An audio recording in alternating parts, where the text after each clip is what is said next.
E aí, pessoal, hoje é dia 25 de janeiro de 2024, é a estreia do filme Nosso Lar 2, né? Mas nós sabemos que faz parte integrante do livro Os Mensageiros, tá? Então é o seguinte, eu parei no vídeo anterior, nós fizemos o capítulo 2. Aqui, eu resolvi fazer esse vídeo assim, porque eu não sei como o filme vai tratar desse capítulo que eu considero um capítulo extremamente explicativo, que vai deixar vocês a par de uma das funções de nosso lar na preparação dos espíritos, seja para a reencarnação, seja para as tarefas na crosta, entendeu? Como eu não sei como o filme vai abordar isso, se ele vai abordar de uma maneira simples ou não, eu resolvi fazer esse vídeo explicativo do capítulo 3, que é chamado No Centro de Mensageiros. Aqui ele vai uma explicação mais aprofundada do que é esse centro de mensageiros, tá bom? Então, inclusive eu vou recomendar que assistam antes de assistirem o filme, porque a hora que vocês assistirem o filme vocês vão estar entendendo. Acho que isso aqui vai ajudar no filme, entendeu? Para vocês entenderem direitinho, porque eu não sei como é que o filme vai abordar essa questão, tá bom? Então nós estamos no capítulo 3, chama No Centro de Mensageiros. Lembrando que André Luiz está sendo encaminhado para esse centro de mensageiros para começar a aprender com relação à função desse centro, né? O que eles fazem lá e começar a tarefa dele, o novo trabalho dele com relação à crosta, tá bom? Muito bem. Então ele está aqui no dia seguinte, tá bom? No dia seguinte, após ouvir longas ponderações de Narcisa, demandei o centro de mensageiros no Ministério da Comunicação. Acompanhava-me o prestimoso Tobias, que não obstante os imensos trabalhos que lhe ocupavam o círculo pessoal. Deslumbrado, atingi a série de majestosos edifícios de que se compõe a sede da instituição. Julguei encontrar algumas universidades reunidas, tal a enorme extensão deles. Pátios amplos, povoados de arvoreia de jardins, convidavam a sublimes meditações. Tobias arrancou-me do encantamento, exclamando: o centro é muito vasto. Atividades complexas são desempenhadas nesse departamento de nossa colônia espiritual. Não creia esteja resumida a instituição dos edifícios sob os nossos olhos. Temos nesta parte tão somente a administração central e alguns pavilhões destinados ao ensino e à preparação em geral. Mas esta organização imensa restringe-se ao movimento de transmissão de mensagens? O companheiro sorriu e esclareceu. Não suponha se encontre aqui localizado o serviço de correio simplesmente. O centro prepara entidades a fim de que se transformem em cartas vivas de socorro e auxílio aos que sofrem no umbral, na crosta e nas trevas. Acreditaria porventura que tanto trabalho se destinasse apenas a meras movimentações de noticiário? Amplie suas vistas. Então, gente, já começou aí. André Luiz, quando falou em centro de mensageiros, André Luiz pensou que se tratavam de cartas e comunicações enviadas entre os espíritos, entre os mundos espirituais. E não.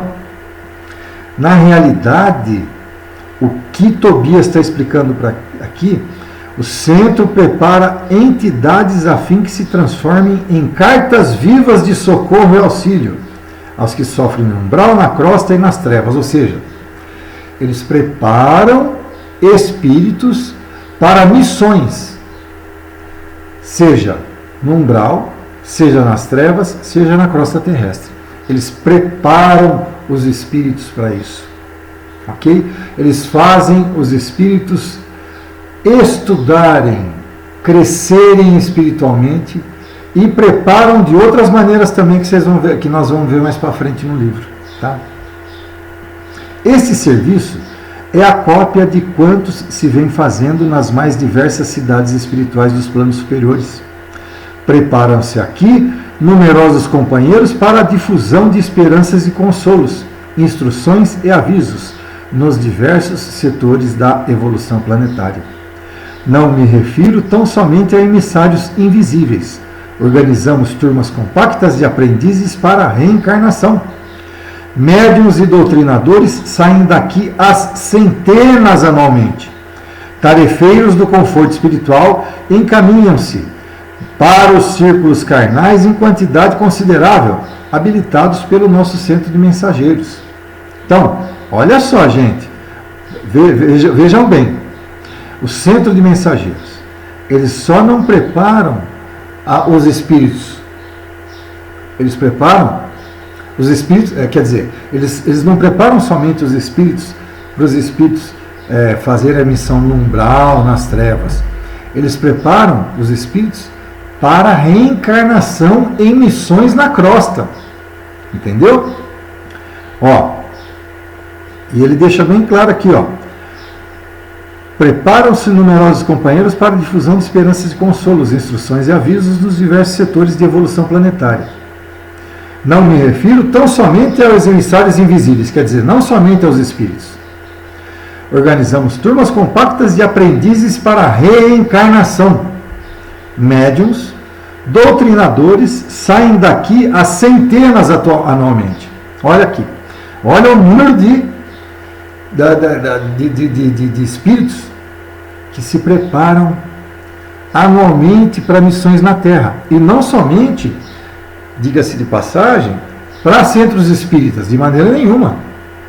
Sejam eles preparados para serem padres, sejam eles preparados para serem pastores, sejam eles preparados para serem médicos, enfim, inúmeras funções, as quais irão desenvolver missões voltadas ao crescimento moral e espiritual da humanidade, gente.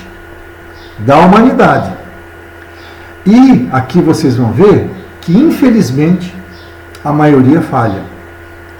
Alguns cumprem parcialmente, outros falham terrivelmente.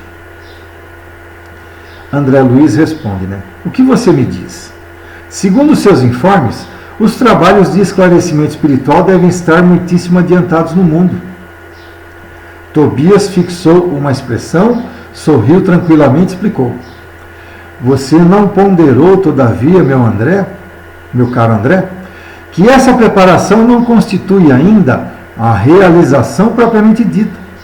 Saem milhares de mensageiros aptos para o serviço, mas são muitos raros os que triunfam. Acabei de falar isso aí. Alguns conseguem execução parcial da tarefa, outros muitos fracassam em todo. O serviço legítimo não é fantasia. É esforço sem o qual a obra não pode aparecer nem prevalecer. Longas fileiras de médiuns e doutrinadores para o mundo carnal partem daqui, com as necessárias instruções, porque os benfeitores da espiritualidade superior, para se intensificarem a redenção humana, precisam de renúncia e de altruísmo. Quando os mensageiros se esquecem do espírito missionário e da dedicação aos semelhantes, costumam transformar-se em instrumentos inúteis. Há médiuns e mediunidade, doutrinadores e doutrina, como existem a enxada e os trabalhadores. Pode a enxada ser excelente, mas se falta espírito de serviço no cultivador, o ganho da enxada será inevitavelmente a ferrugem. Assim, acontece com as faculdades psíquicas e com grandes conhecimentos. A expressão mediúnica pode ser riquíssima, entretanto, se o dono não consegue olhar além dos interesses próprios, fracassará fatalmente na tarefa que lhe foi conferida. Acredite, meu caro, que todo trabalho construtivo tem as batalhas que lhe dizem respeito. São muito escassos os servidores que toleram as dificuldades e reveses das linhas de frente. Esmagadora percentagem permanece à distância do fogo forte. Trabalhadores sem conta recuam quando a tarefa abre oportunidades mais valiosas. O que eles querem dizer, gente? A espiritualidade dá toda a estrutura que necessitam, todo o ensinamento, tudo que a pessoa necessita para que a reencarnação dele tenha sucesso. Mas, infelizmente, na hora em que encarnam, os desejos carnais, as tentações carnais são maiores e o espírito não consegue vencer isso. Por isso que fracassam em suas missões. Tá certo? Algo impressionante eu considerei. Isto me surpreende sobremaneira. Não supunha fossem preparados aqui determinados mensageiros para a vida carnal. Sim, meu amigo, Tobias falou sorridente. Poderia você admitir que as obras do bem estivessem circunscritas a simples operações automáticas? Nossa visão na Terra costuma viciar-se no círculo dos cultos externos, na atividade religiosa. Cremos por lá resolver todos os problemas pela atitude suplicante. Entretanto, a genuflexão não soluciona questões fundamentais do espírito, nem a mera adoração à divindade constitui a máxima edificação. Gente, o que ele está falando aqui? Seria muito fácil chegar espíritos superiores, magnetizar os nossos irmãos que vão reencarnar. Os nossos irmãos que encarnassem na Terra magnetizariam em massa e o planeta Terra seria uma coisa maravilhosa. Mas e aí? E qual a graça disso? Aonde que está a evolução disso? Deus não quer isso daí. Deus quer que todo mundo evolua até se tornar espírito puro. E ele ainda fala aqui. Entretanto, a genuflexão não soluciona questões fundamentais. Genuflexão, gente, é aquele ato que eu já fui católico, né? Que a gente chegava na frente do altar, se ajoelhava, fazia o Pai Nosso, se levantava e... Quer dizer, não adianta nada você perante o altar chegar e se ajoelhar e não ter sequer uma faixa de entendimento de que você precisa se melhorar espiritualmente. Não adianta nós chegarmos na igreja, no centro espírita, nas igrejas evangélicas, na Umbanda, em qualquer outra religião. Não adianta a gente se prostrar perante Deus, fazer as orações, sabe? Fazer aquilo lá, ato de contrição que a gente chama, né? Não adianta nada. Se a hora que nós saímos de lá, nós temos uma vida totalmente desregrada, pensamentos errôneos, faixa vibratória baixa. Vocês entenderam? Então não adianta nada você se ajoelhar perante Deus e na hora de executar a tarefa, você não executar como deve ser executado, gente. É isso que ele quer dizer, né? Então, nós temos que brigarmos constantemente, dia a dia, hora a hora, minuto a minuto, segundo a segundo, nós estarmos vibrando alto, orando, pensando em fazer, tendo fé, fazer amor, caridade para com o próximo, gente. É isso que nós temos que fazer, tá? Em verdade, todo ato de humildade e amor é respeitável e santo.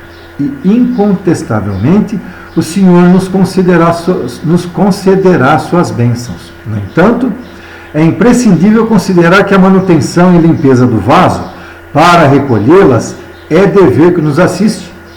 Não preparamos, pois, neste centro, simples postalidades, simples postalistas, ou seja, pessoas que descem, que vão por reencarno, mas espíritos que se transformem em cartas vivas de Jesus para a humanidade encarnada. Pelo menos este é o programa de nossa administração espiritual. Então, gente, eles preparam, tá? Eles preparam, eles até chamam, né? Por isso que chama centro de mensageiros. São cartas espirituais, cartas vivas da mensagem de Jesus para com a humanidade. Tá? Calei emocionado. Raros triunfam, porque quase todos estamos ainda ligados a extenso pretéritos de erros criminosos que nos deformaram a personalidade. Em cada novo ciclo de empreendimentos carnais, acreditamos muito mais em nossas tendências inferiores do passado, que nas possibilidades divinas do presente, complicando sempre o futuro. É desse modo que prosseguimos por lá, agarrados ao mal e esquecidos do bem, chegando por vezes ao disparate de interpretar dificuldades como punições, quando todo obstáculo traduz oportunidade verdadeira, verdadeiramente preciosa aos que já tenham olhos de ver. Lembra que Jesus falou? Quem tem olhos de ver que vejam, quem tem ouvidos de ouvir que ouçam. Ou seja, nós temos que estar de olhos abertos e ouvidos abertos para as mensagens de Jesus e praticá-las. Não adianta nada nós ouvirmos e não praticarmos. Ou seja, nós não vamos estar ouvindo. Não adianta nada nós vermos e não praticarmos aquilo lá que nós vimos. Entendeu? Então é isso que Jesus quis dizer. Quem tem olhos de ver, que vejam, e quem tem olhos de ouvir, que ouçam. Tá bom? Então, assim,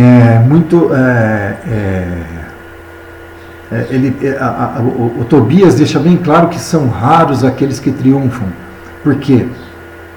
Eles já tiveram erros em encarnações anteriores, eles dão todo o suporte para que ele consiga passar por aquela missão e tenha êxito que consiga na nova reencarnação, né? Na nova encarnação ele consiga ter sucesso. A essa altura alcançamos enorme recinto. Centenas de entidades penetravam no vasto edifício, cujas escadarias subimos em animada conversação. Os aspectos do maravilhoso átrio, um pátio que eles tinham, impressionavam pela imponente beleza. Espécies de flores, até então desconhecidas para mim, adornavam colunatas espalhando cores vivas e delicioso perfume. Gente, vocês devem questionar, mas como que a espiritualidade tem prédios, tem jardins, enfim, né? Como que a espiritualidade tem isso? Existem espíritos superiores responsáveis por construírem e fazerem tudo isso. Como nós temos os pedreiros, os jardineiros aqui, a espiritualidade também tem, viu? Para construir esses, mas de uma forma magnética, um magnetismo, tá? Mas isso é assunto para outra hora, num outro momento, tá bom? Ontem, coincidentemente, nós vimos no estudo do Livro dos Espíritos que existem espíritos responsáveis pela nossa natureza e por tudo que acontece nela, né? Então, nada mais justo que existam espíritos para a construção dos mundos espirituais, tá certo? Continuando Tobias, né? As diversas turmas de aprendizes encaminham-se às aulas. Procuremos Aniceto no departamento de instrutores. Atravessamos galerias vastíssimas, sempre defrontadas por verdadeiras multidões de entidades que buscavam as aulas, em palestras vibrantes. Muito bem, esperava o novo aluno desde a manhãzinha. Em virtude de Tobias alegar muita pressa, o nobre instrutor explicou: doravante, André ficará aos meus cuidados. Volte tranquilo. Então, Tobias está indo embora e agora Aniceto será o instrutor de André Luiz. Despedi-me do companheiro comovidamente. Notando-me natural acanhamento, Aniceto determinou a um auxiliar de serviço: chame o Vicente em meu nome. E voltando-se para mim, esclareceu: até agora Vicente é meu único aprendiz médico. Vocês ficaram juntos em vista da afinidade profissional. Não haviam decorrido 3 minutos e tínhamos Vicente diante de nós. Então, Vicente havia sido médico no plano terrestre e André Luiz médico também. Então, ele ia ter como companheiro e aprendiz junto com ele o Vicente. Então, a partir de agora, seria Aniceto o instrutor, Vicente e André Luiz os companheiros das missões. Vocês vão ver mais para frente que vai ter mais gente nessa missão. Nas missões, né? Vicente, falou Aniceto, André Luiz é o nosso novo colaborador. Foi também médico nas esferas carnais.